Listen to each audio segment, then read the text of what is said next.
अस्सलाम वालेकुम। यासीन आपके साथ हाजिर है इस फेस मास्क के साथ। और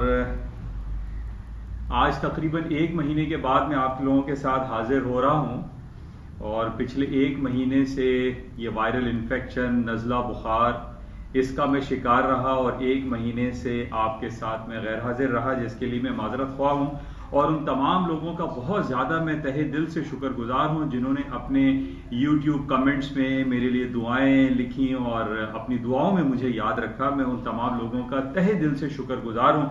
और मुझे इस बात का अफसोस है कि एक महीने तक मैं आप लोगों के साथ हाजिर नहीं रह सका और बहुत सारी market commentary, market news, market के हवाले से जो टेक्निकलिटीज़ होती हैं वो मैं आपके साथ शेयर नहीं कर सका। और बहुत सारे बेतहाशा मेरे पास व्हाट्सएप मैसेजेस, यूट्यूब पे मैसेजेस आए और मैं उनका जवाब भी नहीं दे सका, क्योंकि बिल्कुल मेरी तबीयत इतनी नासाजिए तबीयत का मैं शिकार रहा कि मैं उन तमाम लोगों का जवाब तो नहीं दे सका। लेकिन मैं आज इस यूट्यूब के थ्रू, जो कि तकरीबन मैं एक महीने के बाद आपके साथ हाजिर हो रहा हूँ, मैं उन तमाम लोगों का तहे दिल से शुक्रगुजार हूँ। अच्छा, कुछ मार्केट की बात कर लेते हैं। आज जो सूरत हाल पूरी दुनिया की स्टॉक मार्केट पिछले एक महीने का अगर हम उसको रैप अप करते हैं, मैं तकरीबन जो महीने भर आपके साथ हाजिर हुआ था उससे पहले तो 3 नवंबर को अमेरिका में सदारती इलेक्शन हुए थे और उसी में जो सारी कमेंट्स चल रहे थे कि जनाब जो बाइडेन जीतेंगे या ट्रम्प साहब दोबारा 4 सालों के लिए आ जाएंगे, उस हवाले से बहुत सारी मार्केट में मूवमेंट रही। लेकिन जो एंड रिजल्ट हमारे पास अब तक आया है, अभी भी ट्रम्प साहब ने इसको एक्सेप्ट नहीं किया और वो ये कह रहे हैं कि बहुत ज़्यादा फ्रॉड और मिस रिप्रेजेंटेशन एंड चीटिंग का पहलू इसके अंदर उनको दिखाई दे रहा है। और वो ये कहते हैं कि रिपब्लिकन पार्टी यानी ट्रम्प साहब वो खुद जीते हुए थे, लेकिन पेंसिल्वेनिया का जो इलेक्शन हुआ था जिसके अंदर उनको बैलेट के थ्रू उनको जो वोटिंग हासिल हुई थी, उस बेसिस पे ये कहा जा रहा है कि जो बाइडेन साहब को जितवा दिया गया है या वो किसी दूसरे तरीके से वो जीत गए हैं। हालांकि ट्रम्प साहब का यही कहना है कि पेंसिल्वानिया के जो इलेक्शन शुरू में जो उनके नंबर्स आए थे वो उसमें वो जीत रहे थे। बहरहाल ये बात अब एक महीने पुरानी हो चुकी है और अमेरिका के नए सदारती जो इंतखाबात हुए उसके अंदर जो बाइडेन साहब 99% जीत चुके हैं। अभी भी 1% ट्रम्प साहब कहते हैं कि मैं जीता हुआ हूं और मैंने इसको डिफरेंट कोर्ट में जो है वो चैलेंज किया है। डिफरेंट कोर्ट्स में उन्होंने जो चैलेंज किया उनकी दरख्वास्त को मुस्तरद कर दिया गया और उसको हियरिंग के लिए पेश नहीं किया जा रहा है। और इससे हम ये कह सकते हैं कि 100% चांसेस अब दिखाई दे रहे हैं कि जो बाइडेन 21 जनवरी 2021 में हल्फ उठा लेंगे और वो अमेरिका के 43rd इलेक्शन के जो सदर हैं वो मुंतखब हो जाएंगे और उनके साथ उनको असिस्ट करेंगी इंडियन नजाद हैं कमाला हारिस। तो बहरहाल ये कुछ सूरत हाल पूरे एक महीने की रही और इन पूरे एक महीने में जाहिर है मैं आपसे हाजिर तो नहीं हुआ, लेकिन मैं मार्केट वॉच करता रहा और उसमें मैंने ये देखा कि अमेरिका की स्टॉक मार्केटें, जो कि मैं पिछले 1-1.5 साल बल्कि 4 सालों से यही बयान देता रहा कि जनाब अमेरिका की स्टॉक मार्केटें तारीख की बुलंद तरीन सतहों पर चलती चली जा रही हैं। और पिछले 4 सालों में हम यही देखते रहे कि जनाब ट्रम्प साहब जब तक रहे और अभी भी हैं और लोगों के जहनों में ये बहुत सारी बातें थी सन 2016 के इंतखाबात में कि जनाब ट्रम्प साहब के जीतने के बाद अमेरिका की स्टॉक मार्केटें क्रैश कर जाएंगी, अमेरिका के इंटरेस्ट रेट में बहुत ज़्यादा तब्दीली आएगी। और लेकिन ऐसा कुछ भी नहीं हो सका और हम यही देख रहे हैं कि अमेरिका की स्टॉक मार्केटें, चाहे वो S&P हो, नेस्डैक हो, डाउ जोन्स हो या इसके अलावा जो डिफरेंट रसल्स वगैरह चलते हैं, वो तारीख की अपनी नई बुलंदियों को डेली बेसिस पे छूते हैं और तोड़ते चले जा रहे हैं। और आज भी कुछ सूरत हाल इसके बरक्स नहीं। हालांकि पिछले दिनों हमने ये पूरी दुनिया में देखा कि जनाब कोरोना वायरस पैंडेमिक की वजह से स्टॉक मार्केटें आज से 7-8 महीने पहले 30-40% डिक्लाइन भी कर गई थी, लेकिन उसके बाद जब हमारे पास ये खबरें आई कि जनाब America different billions and trillions of dollar के स्टिमुलस पैकेजेस अनाउंस कर रहा है, तो उसके बाद हमने ये देखा कि स्टॉक मार्केटों ने दोबारा नई तारीखें रकम करना शुरू कर दी। और आज भी हम यही देख रहे हैं कि आज कोरोना वायरस पैंडेमिक को तकरीबन 10 से 11 महीने गुजर चुके हैं और उसके बावजूद हम ये देख रहे हैं कि जनाब जो बातें हमारे सामने आती हैं कि डिफरेंट फैक्ट्रीज में ले ऑफ्स हो रहे हैं, पे रोल्स में कमी आ रही है, जॉबलेसनेस बढ़ती चली जा रही है, इसके बावजूद आज हम ये देख रहे हैं कि अमेरिका की नैस्डैक, S&P, डाउ जोन्स जो कि 50% डाउन साइड पे खड़े हुए थे आज से 9 से 10 महीने या साल भर पहले, आज तारीख की नई बुलंदियों को छू रहे हैं। और इन 4 सालों में जो ट्रंप का दौरे हुकूमत गुजरा है उसमें हमने देखा कि तकरीबन 100% स्टॉक्स डबल हो गए हैं। यानी 6000 पे अगर नैस्डैक चल रहा था तो आज 12,000 की टेरिटरी को उबूर कर चुका है नैस्डैक, इसी तरीके से S&P है, डाउ जोन्स हैं। और अभी भी हमारे पास जो डिफरेंट खबरें आ रही हैं उसमें कहीं हमें यह दिखाई नहीं दे रहा कि स्टॉक्स मार्केटों में कोई करेक्शन आएगी, कोई हेल्दी करेक्शन आएगी, मार्केटें डाउन हो जाएंगी, मार्केटें गिर जाएंगी। नो, ऐसी कहीं कोई खबर हमारे पास मौजूद नहीं है। अच्छा, इन खबरों का सबसे ज्यादा ताल्लुक हम ये देखते हैं कि स्टॉक मार्केटों में जब तेजी आती है या गोल्ड सिल्वर में तेजी या मंदी आती है तो इसका पूरा जो एक कोर पॉइंट होता है, जो एक मरकज है, वो है अमेरिका के फेडरल रिजर्व बैंक के हवाले से जो उनकी मीटिंग होती है FOMC, federal open market committee, उनकी अनाउंसमेंट पे हम ये देखते हैं कि उसमें क्या हो रहा है। तो हम पिछले अगर 4 साल का मवाजना करते हैं आज जो बाइडेन की आने वाली हुकूमत के हवाले से, तो हम ये देख रहे हैं कि अमेरिका का जो इंटरेस्ट रेट था, जो ट्रंप साहब आए आज से 4 साल पहले, तो तकरीबन 3% पे चल रहा था। इन 3% से डिक्लाइन करते करते आज अमेरिका की जो शरह सूद का जो लेवल है वो नियरली 0% पे है। और अब हमारे पास जो कमेंट्स आ रहे हैं, जो बातें आ रही हैं, उसमें यह कहा जा रहा है कि अमेरिका अपना इंटरेस्ट रेट 0 टेरिटरी से उठा के माइनस टेरिटरी में लेकर आ जाएगा, बिल्कुल उसी तरीके से जिस तरीके से जापान में है। यूरोपियन सेंट्रल बैंक का डिपॉजिट फैसिलिटी रेट है वो -50 बेसिस पॉइंट है। और इसी तरीके से स्विट्जरलैंड जो कि पिछले तकरीबन 5-6 सालों से अपना शरह सूद मनफी 0.75 या 75 बेसिस पॉइंट पर रन कर रहा है। इसी बेसिस पे ट्रंप साहब बहुत अरसे से यही कहते चले आ रहे थे कि जनाब वाई नॉट USA और अमेरिका का शरह सूद नेगेटिव टेरिटरी में ही होना चाहिए। और आज हम ये देख रहे हैं कि ट्रंप साहब रहें या न रहें, लेकिन उनकी जो पॉलिसी मेकिंग है, जो उनकी पॉलिसी मेकिंग जो एक बॉडी है, वो ये चाहती है कि अमेरिका का इंटरेस्ट रेट वैसे ही नेगेटिव टेरिटरी पर हो जिस तरीके से रेस्ट ऑफ दी वर्ल्ड की बड़ी बड़ी इकोनॉमीज में है। और आज हम यही देख रहे हैं कि अमेरिका के इंटरेस्ट रेट की जो 2 दिन की हमारे पास मीटिंग चली, कल फेडरल रिजर्व बैंक के चेयरमैन मिस्टर जेरेमी पावेल और म्यूचिन जो उनके स्टेट सेक्रेटरी हैं, उनकी जो टेस्टिमनी हुई कांग्रेस में, उनकी जो बातों से हमें जो इशारे मिले उसमें यही कहा जा रहा है कि अमेरिका अपना इंटरेस्ट रेट मजीद डिक्लाइन कर देगा और नेगेटिव टेरिटरी में चला जाएगा। और दूसरी तरफ, और इसी बेसिस पे ये जो हमें इशारे मिले, इस पे आज आप देख लीजिए कि अमेरिका की और पूरी दुनिया की स्टॉक मार्केटों में एक पॉजिटिविटी का इंजेक्शन लगा हुआ है और मार्केटें हायर नोट्स पे चल रही हैं। और हम ये कह सकते हैं कि जब इंटरेस्ट रेट नेगेटिव टेरिटरी में चलता है तो इसका डायरेक्टली इंपैक्ट गोल्ड की मार्केट पे पड़ता है, सिल्वर की मार्केट पर पड़ता है, कॉपर की मार्केट में आ रहा है। और यही आज हम देख रहे हैं कि तकरीबन 10 दिन के हाईएस्ट लेवल पर गोल्ड की कीमतें आ गई और 1843-46 पे गोल्ड की कीमत चल रही है, कि जो कि आज से एक हफ्ते पहले 1764 का इसने लो किया था। और मैंने कुछ अपनी बीमारी में भी लोगों को ये सलाह दी थी, मशवरा दिया था कि जनाब गोल्ड को बाय करें और 1760 के नीचे आप स्टॉप प्लेस करें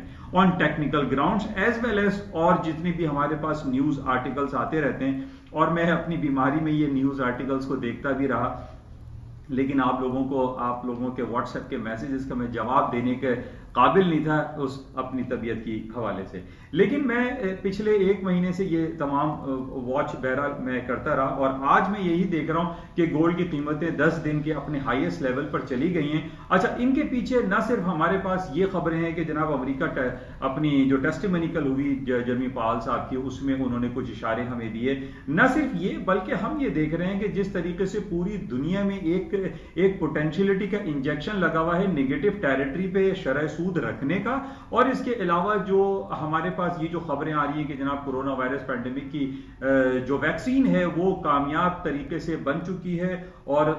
खास तौर पे यूनाइटेड किंगडम ने उसको ऑफिशियली डिक्लेयर कर दिया और ऑफिशियली लॉन्च कर दिया है। और इसकी 2 बड़ी कंपनी है, एक फाइजर है और बायोएनटेक। ये 2 कंपनीज के तहत हम ये देख रहे हैं कि यूके, बर्तानिया में और दूसरे यूरोपियन कंट्रीज में भी आहिस्ता आहिस्ता ये कोरोना वायरस की जो वैक्सीन है वो लॉन्च हो चुकी है ऑफिशियली। अब इस तरीके से हम अमेरिका में, कनाडा में और रेस्ट ऑफ दी वर्ल्ड में देखेंगे कि जिस तरीके से ये इन्होंने लॉन्च कर दी, उसके बाद मार्केटों में काफी बेहतरी आ जाएगी। ना सिर्फ आपकी स्टॉक मार्केटों में मजीद तेजी आएगी। देखिए, 2 पॉइंट आप जहन नशीन कर लीजिए। एक तो पूरी दुनिया के शरह सूद को हम नेगेटिव टेरिटरी में लेके जा रहे हैं, और नेगेटिव टेरिटरी में जाने की वजह से बिजनेस एक्टिविटीज में इजाफा होता है। लोग अपनी आइडल मनी बैंकों में रख के बैठे नहीं रहते, बल्कि वो एक बिजनेस एक्टिविटीज में लेकर आते हैं, जिसकी वजह से स्टॉक्स में तेजी आती है, बूम आता है। और दूसरी बात, जब शरह सूद आप नेगेटिव टेरिटरी में लेके जाएंगे तो जाहिर है उसकी वजह से ऊपर जाएगा। और प्लस ये जो हमारे पास खबरें आ रही हैं कि वैक्सीन आ गई है, प्लस 1.4 ट्रिलियन ऑफ डॉलर के स्टिमुलस पैकेजेस की बात हो रही है कि जनाब कांग्रेस इसको पास कर देगी, और 21 जनवरी को जो बाइडेन की जो ओथ टेकिंग सेरेमनी होगी, उससे पहले ये 1.4 ट्रिलियन ऑफ डॉलर के इकोनॉमिक स्टिमुलस पैकेजेस पास कर दिया जाएगा। तो ये देखिए, हमारे पास कहीं कोई निगेटिव खबर तो आ नहीं रही है कि मैं आपसे पिछले काफी अरसे से मैं आपके साथ यही कहता रहता हूं कि जनाब अमेरिका और पूरी दुनिया की स्टॉक मार्केटों में ऊपर जाने का पोटेंशियल बहुत ज्यादा एग्जिस्ट करता है, और यही कुछ आप देख रहे हैं। और आज भी हम यही देख रहे हैं कि स्टॉक्स अपने हाईएस्ट नोट्स पे चल रहे हैं, पॉजिटिव टेरिटरी में चल रहे हैं। अच्छा, गोल्ड की कीमत की बात कर लेते हैं। गोल्ड, जैसे मैंने आपसे कहा कि जब शरह सूद में कटौती होती है, शरह सूद माइनस टेरिटरी में आता है, तो लोग उस पर्टिकुलर करेंसी को छोड़ के सबसे ज्यादा सेफ हेवन की तरफ जाते हैं। और सेफ हेवन हमारे पास, हमें पता है कि जनाब वो गोल्ड है, खासतौर पर सर फहरिस्त है, और इसके साथ ही पैलेडियम है, प्लाटिनम है, सिल्वर है, और इन सब में यानी प्रेशियस मेटल जो जिसको सेफ हेवन हम गोल्ड को गिरदानते हैं। और गोल्ड की कीमतें आप देखिए 10 दिन के हाईएस्ट लेवल पर सिर्फ और सिर्फ इसी वजह से ऊपर जा रहे हैं क्योंकि अमेरिका के इंटरेस्ट रेट काटने की खबरें चल रही हैं। दिसंबर का महीना शुरू हो चुका है, और इस महीने के बिल्कुल गालिबन 20 तारीख तक इनकी इस साल की आखिरी FOMC की मीटिंग होगी, जिसमें वो अपने शरह सूद के कटौती का ऐलान करेंगे और कर सकते हैं, जो कि स्पेकुलेशन बहुत ज्यादा है कि वो काट देंगे, जिसकी वजह से गोल्ड की कीमतों में इजाफा हो रहा है और मजीद गोल्ड की कीमतों में इजाफे के चांसेस हैं। ये मैं आपके कई महीनों से, सालों से मैं आपसे कहता आ रहा हूं। और दुनिया के जो बड़े बड़े बैंक्स हैं, जिसमें गोल्डमैन सैक है, आपका बैंक ऑफ अमेरिका है, HSBC है, इन सब की मुतालियाती तज्जियाती रिपोर्ट्स में यही कहा जा रहा है कि जनाब गोल्ड की कीमतों में इजाफा होगा और गोल्ड की कीमतें 2100, 2200 और 2400, 2500 डॉलर पर आउंस तक चली जाएंगी, जा सकती हैं। और उसकी वजह अगर आप अपना समा बांधें, अपने दाएं बाएं आप अगर चेक करते हैं, तो हम यही देखते हैं कि पूरी दुनिया में पोटेंशियलिटी का इंजेक्शन लगा हुआ है, कहीं कोई जंगी कैफियत नहीं है, जिसकी वजह से जो एक इंडस्ट्रियल रेवोल्यूशन है, जो इंडस्ट्रियल नीड है, और उस इंडस्ट्रियल नीड की वजह से भी गोल्ड की कीमतों में इजाफा हो रहा है। अब जैसे मैंने आपसे पहले भी कहा था कि जनाब ये जो गोल्ड, ये जो आपके हमारे और हाथों में हैंडसेट्स हैं, और ये पूरी दुनिया में इस वक्त 40 to 50% हैंडसेट हमारे और आपके हाथ में, इस हवाले से अभी इसके अंदर 50% पोटेंशियल मजीद एग्जिस्ट करता है, बल्कि 100% एग्जिस्ट करता है। जिनके पास हैंडसेट हैं वो चेंज करते हैं, कोई नए लेते हैं, और इन तमाम हैंडसेट्स में gold, silver, copper, palladium, platinum, इन सब का इस्तेमाल खासा होता है। अच्छा, इसी के साथ एक दुनिया की सबसे बड़ी कंपनी, जो कि महीने भर पहले मैंने आपसे जिक्र किया था, Alibaba.com के मालिक मिस्टर जैक मा एक लॉन्च करने जा रही है, तहलका मचा देगी पूरी दुनिया में, and that is ANT and चूंटी, जिसको हम कहते हैं एंड फाइनेंशियल ग्रुप्स लॉन्च कर रहे हैं, जो कि एक स्मॉल बिजनेस फाइनेंस के हवाले से वो लोन प्रोवाइड करेंगे लोगों को, जो कि एक पूरी दुनिया में ही कहा जा रहा है कि दुनिया की सबसे बड़ी IPO कंपनी बनने जा रही है आफ्टर अरामको, सऊदी अरामको, जो पिछले साल लॉन्च हुई थी। तो ये इस तरीके की हमारे पास पॉजिटिव जो खबरें आ रही हैं, एंड फाइनेंशियल ग्रुप लॉन्च हो जाएगा, और जनाब शरह सूद कट रहा है, और पूरी दुनिया में एक इंडस्ट्रियल न्यू रेवोल्यूशन आ रहा है। तो इन बेसिस पे हम ये देख रहे हैं कि गोल्ड सिल्वर की कीमतों में पोटेंशियल एग्जिस्ट करता है, इसको आप जहन में रखिए। अच्छा, इसके साथ ही आज कल मैंने अपने व्हाट्सएप पे एक रिकमेंडेशन ऑयल के हवाले से डाली थी, मार्केट 4430 चल रही थी। मैंने आप तमाम लोगों से कहा था कि गोल्ड ऑयल को आप बाय करें, ऑयल 4350 के नीचे का आप स्टॉप प्लेस करें, और आज कुछ सूरत हाल यही है कि मार्केट तकरीबन $46 तक कल ऊपर चली गई थी, और इसमें पोटेंशियल एग्जिस्ट करता है। और उसकी वजह मैंने आपको इसराइल और सऊदी अरब के हवाले से मैं काफ़ी अरसे से आपसे बयान करता चला आ रहा हूं कि जनाब ऑयल की कीमतें $44 से ऊपर जाएंगी तो टेक्निकल ग्राउंड पे इसका ब्रेकआउट लेवल है, और यही हुआ कि 44 से ऊपर मार्केट हायर साइड पे हैं। और दूसरी तरफ मैंने आपसे ये भी जिक्र किया था कि सऊदी अरब जब तक इसराइल को एक्सेप्ट नहीं करेगा, और पिछले 1 महीनों से मैं खबरें देखता रहा अपनी बीमारी में भी कि जनाब सऊदी अरब और जो इसराइल के हवाले से बहुत सारी खबरें आती रही और ये कहा गया कि जनाब इसराइल को सऊदी अरब ने एक्सेप्ट कर लिया है और सऊदी अरब के अंदर इसराइल की फ्लाइट भी लैंड कर गई है। तो बहुत सारी बातें आती रही, फिर इसका डिनायल भी आया कि सऊदी अरब ने कहा नहीं ऐसी कोई बात नहीं है, लेकिन अंदर खाने में ये हकीकत है कि जनाब सऊदी अरब इसराइल की इंटेग्रिटी को एक्सेप्ट कर चुका है। लेकिन वो अदर पार्ट ये है कि जनाब उसने अभी तक फलस्तीन के हवाले से कोई कमेंट जारी नहीं किया है कि उसकी जमीन के हवाले से जो बातें चल रही हैं पिछले 70-100 सालों से, उस हवाले से उसके क्या कमेंट्स होंगे। बहरहाल हमें यह अंदाजा है कि इंटरनली सऊदी अरब इसराइल को एक्सेप्ट कर चुका है, और इसी वजह से हमने देखा कि टेक्निकली जब ये 44 का लेवल ऑयल का ब्रेक हुआ, वहां से $46-47 तक मार्केट चली गई, और अभी भी पोटेंशियल यही एग्जिस्ट कर रहा है। कल इसकी जो इन्वेंट्री रिपोर्ट थी वो बहुत ज्यादा खराब आनी थी, -2.5 था, लेकिन वो -6.6 मिलियन बैरल आया।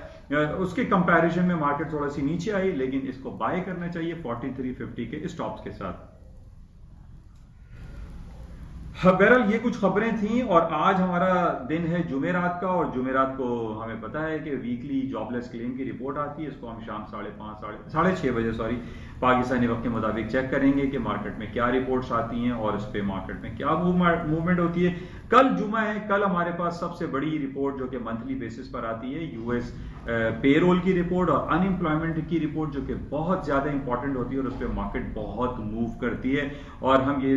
आज पर्सनली फील कि जो कोरोना वायरस पैंडेमिक की वजह से जो ले ऑफ्स हो रहे हैं, ये कुछ बैड न्यूज आ सकती है। बहरहाल इस हवाले से हम कल इसको चेक करेंगे कि कल क्या रिपोर्ट आती है। अच्छा, इसके साथ ही कराची स्टॉक अल्हम्दुलिल्लाह बहुत अच्छा परफॉर्म कर रहा है, 42,000 के ऊपर है। अभी भी इस वक्त तकरीबन 100-150 पॉइंट मार्केट प्लस में है। 3-4 दिनों से मार्केट पॉजिटिव जा रही है, और उसके पॉजिटिव होने की वजह मैं जैसे पहले भी आपको बता चुका हूं कि ये दिसंबर का आखिरी महीना चल रहा है। इमरान खान हुकूमत ने ऐलान किया हुआ है कि आपके पास व्हाइट मनी है, ब्लैक मनी है, कहीं से भी आप चोरी का पैसा लेकर आइए, आपसे कोई पूछगछ नहीं की जाएगी, और आप हाउसिंग सेक्टर में इन्वेस्ट करें। और इसी वजह से हम तकरीबन देख रहे हैं कि 10 रुपए का इजाफा हुआ हमारी अपनी पाकिस्तानी करेंसी में, और डेप्रिशिएट हो गया यूएस डॉलर, और आज तकरीबन 160 रुपए के लगभग मार्केट चल रही है। ये पोटेंशियल बहुत ज्यादा है और बहुत कभी इम्कानात हैं कि जनाब